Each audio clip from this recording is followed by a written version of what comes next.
The Epic of Gilgamesh is the oldest written story known to humankind. It was created over 4,000 years ago in Mesopotamia, the land that today is mostly Iraq. The story was written on clay tablets in a script called cuneiform. Even though it is ancient, it tells about things that are still part of human life today. Being a leader, making friends, losing people we love, and searching for the meaning of life. The epic also shows the human wish to live forever and the realization that this is not possible. Because it talks about universal feelings and problems, the story continues to be meaningful even in the modern world. The story begins with Gilgamesh, who was the king of Uruk, one of the great cities of Mesopotamia. Gilgamesh is described as 2/3 god and 1/3 human. This means he is stronger and wiser than other men, but he still has human limits. At first, Gilgamesh is not a good ruler. He is powerful, but arrogant. He treats his people unfairly, works them too hard, and takes what he wants without care. The citizens of Uruk feel helpless and cry out to the gods for help.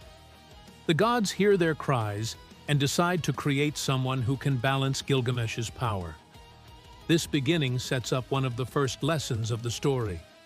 Even a strong king needs humility and cannot rule well without limits.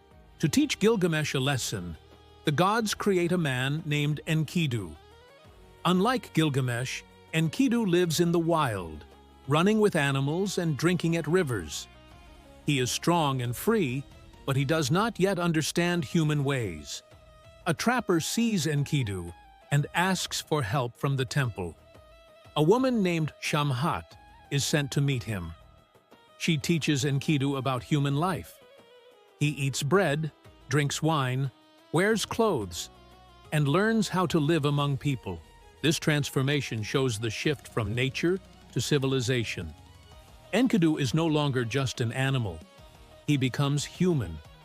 When he hears about Gilgamesh's unfair rule, he decides to travel to Uruk and confront him.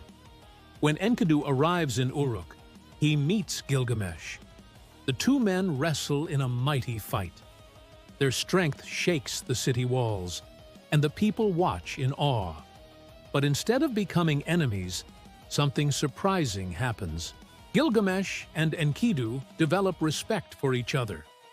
They realize they are equals in power and spirit. From this respect grows a deep friendship. Gilgamesh, who was once proud and selfish, finds someone who changes him. Enkidu becomes his companion, his brother, and his closest friend. This friendship is one of the most important parts of the epic, because it softens Gilgamesh's heart and teaches him loyalty, love, and compassion. After they become friends, Gilgamesh and Enkidu decide to go on great adventures. Their most famous journey is to the cedar forest, where a giant guardian named Humbaba lives. Humbaba is terrifying, and Enkidu warns Gilgamesh not to fight him. But Gilgamesh insists that they should go. He says that death comes to everyone, so it is better to risk death and win lasting fame than to live quietly and be forgotten. This shows another theme of the story. Humans cannot escape death, but they can achieve immortality through glory and memory. The two friends travel to the forest and face Humbaba. With the help of the sun god Shamash, they defeat and kill the guardian.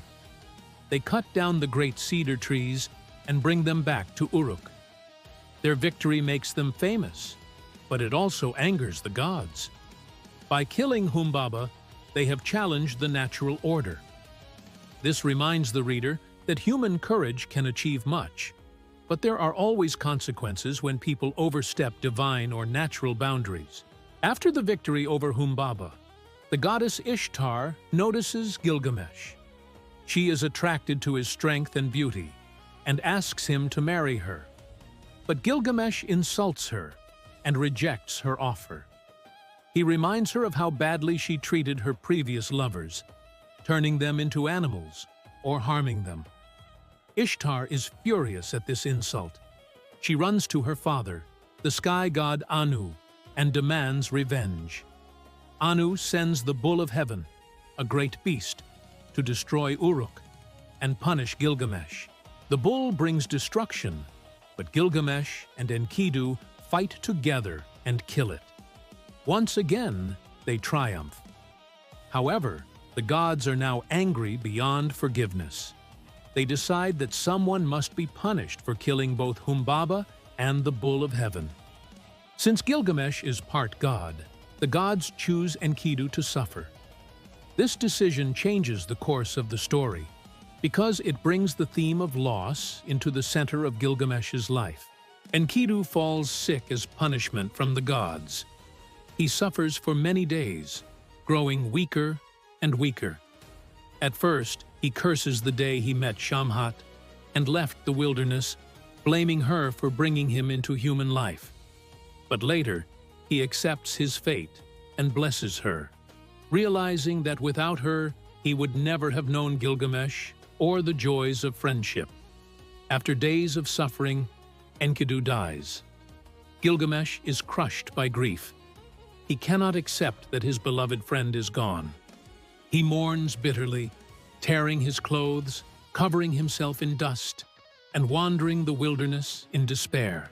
For the first time, the powerful king is face to face with death. Enkidu's death is a turning point in the epic, because it forces Gilgamesh to realize that death comes even to the strongest men.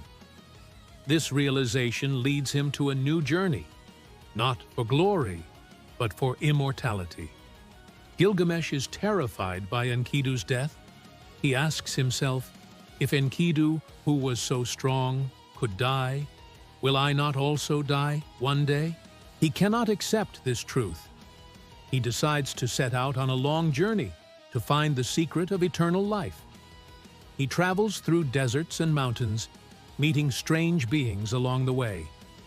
Finally, he reaches Utnapishtim, a man who survived a great flood long ago. Utnapishtim tells Gilgamesh the story of how the gods once sent a flood to destroy humanity. The god Ea secretly warned him, and he built a great boat to save his family and animals. After the flood, the gods rewarded him and his wife with immortality. This story is very similar to the biblical story of Noah, which shows how the Epic of Gilgamesh influenced later writings. Gilgamesh begs Utnapishtim to share the secret of living forever, but Utnapishtim tells him that immortality is only for the gods. To prove that humans are weak, he challenges Gilgamesh to stay awake for 6 days and 7 nights. Gilgamesh tries, but he soon falls asleep. This test shows that even the strongest man cannot overcome human limits. Although Utnapishtim cannot give Gilgamesh eternal life, his wife feels pity for the desperate king. She tells Gilgamesh about a plant at the bottom of the sea that can restore youth. Gilgamesh dives into the water, finds the plant, and is filled with joy. He believes he has finally found a way to defeat death. But on his journey home, Gilgamesh stops to bathe in a river. While he is in the water, a snake comes, steals the plant, and slithers away. As it does, it sheds its skin, which is why snakes were thought to renew themselves. Gilgamesh is left with nothing. He sits down and weeps, realizing he has failed. Death cannot be avoided. Gilgamesh returns to Uruk, defeated but wiser. He looks at the mighty walls of the city, which he himself helped build, and he realizes something important. While he cannot live forever as a person, his works can last. His city, his story, and his name will be remembered long after he is gone.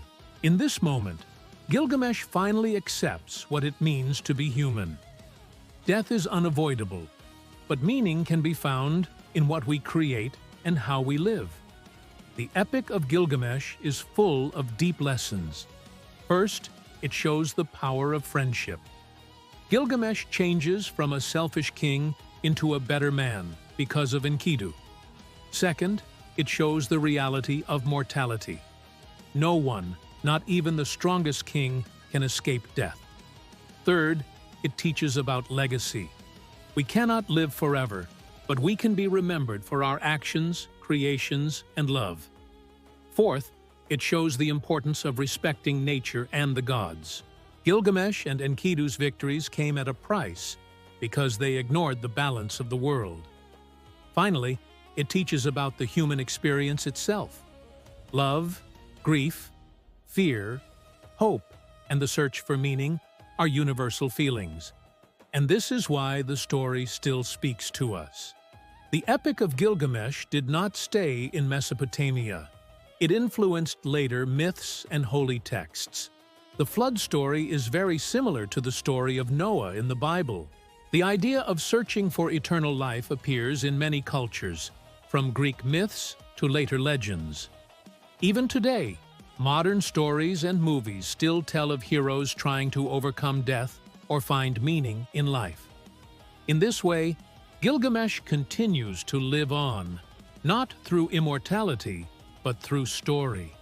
Even though the Epic of Gilgamesh was written thousands of years ago, it still matters today. People still fear death and dream of living longer. We still treasure friendship and mourn when we lose loved ones. We still wonder about the meaning of life. Gilgamesh's journey is our journey too. The epic shows us that while we cannot escape death, we can choose how we live. We can build, love, create, and leave behind things that give our lives meaning. The Epic of Gilgamesh is humanity's oldest written story, but its message is timeless. It tells the tale of a proud king who learns through friendship, grief, and failure that no one can escape death. It shows that immortality is not found in endless life, but in the legacy we leave behind. The story influenced later myths, the Bible, and our ideas of civilization. Most of all, it reminds us that while life is short, it can be full of meaning. Gilgamesh's journey from pride to wisdom mirrors the journey we all take in facing our own humanity. Even after 4,000 years, the story still speaks clearly.